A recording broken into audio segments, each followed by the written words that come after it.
ತಪ್ಪಲೆಯಲ್ಲಿ ಸ್ವಲ್ಪ ನೀರನ್ನು ಇಕ್ಕಿ ಅದಕ್ಕೆ ಅಕ್ಕಿಯನ್ನು ಸೇರಿಸಬೇಕು. ಅಕ್ಕಿ ಚೆನ್ನಾಗಿ ಬೆಂದ ಮೇಲೆ ರಾಗಿ ಹಿಟ್ಟನ್ನು ಹಾಕಿ ಮುದ್ದೆ ಮಾಡ್ತೀವಿ ನಾವು. ತುಂಬ ಚೆನ್ನಾಗಿರುತ್ತೆ. ಹಿಟ್ಟನ್ನು ಸೇರಿಸ್ತೀವಿ. ಸ್ವಲ್ಪ ಸೇರಿಸ್ಕೋಬೇಕು. ಚೆನ್ನಾಗಿ ಕಲಿಸ್ಕೋಬೇಕು. ಹಿಟ್ಟು ಚೆನ್ನಾಗಿ ಬೇಯಬೇಕು.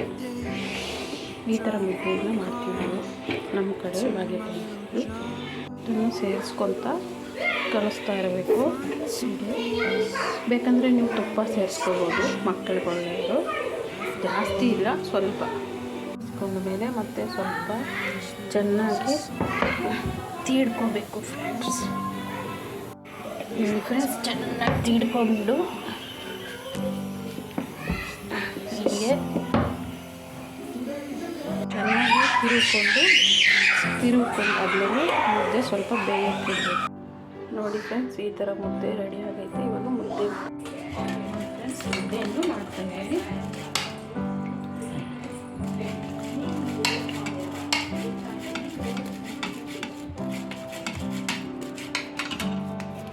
ಈ ಥರ ಮುದ್ದೆ ಫ್ರೆಂಡ್ಸ್ ನಿಮ್ಮ ಕಡೆ ಮಾಡುವಂತಹ